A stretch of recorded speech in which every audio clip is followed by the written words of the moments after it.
Orthobiologics is a range of interventions that we use both in and outside of the operating room in our clinics.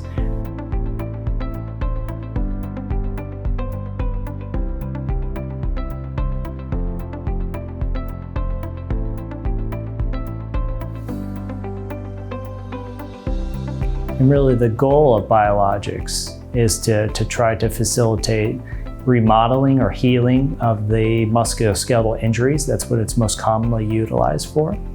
But then also to try to optimize our surgical results as well. So it's both something that's for non-surgical care as well as an adjunct in the operating room. We really focus primarily on two deliverables. One is the PRP, or platelet-rich plasma, and two is the bone marrow aspirate.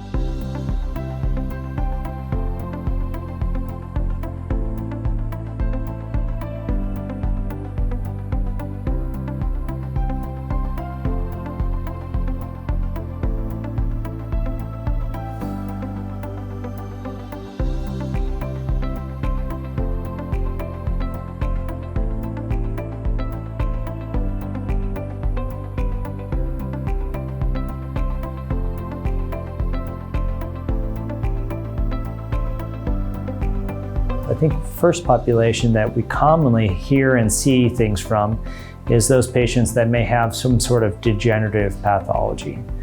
And degenerative pathology doesn't mean necessarily you're of older age. It can imply that you've had overuse injury. We also see these very high demand individuals, and they have a component of overuse, but they are also pushing their bodies to the limit and trying to optimize their performance as best as possible. And so they have a unique subset of injuries.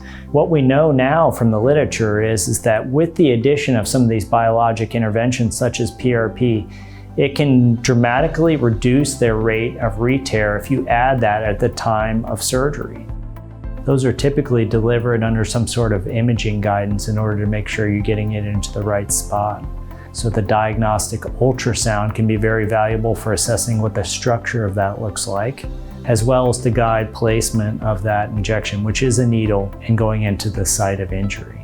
One of the things we're always looking for is what's the best way that we can create more reproducibility of our outcomes?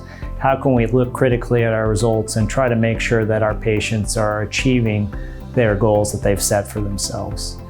Very often in our young athletes, we know that they're going to test their surgical repairs, they're going to test their tissues, they're going to push their bodies to their limits. So we're increasingly looking at ways that we can shift the paradigm to a more individualized, biologic sensitive treatment.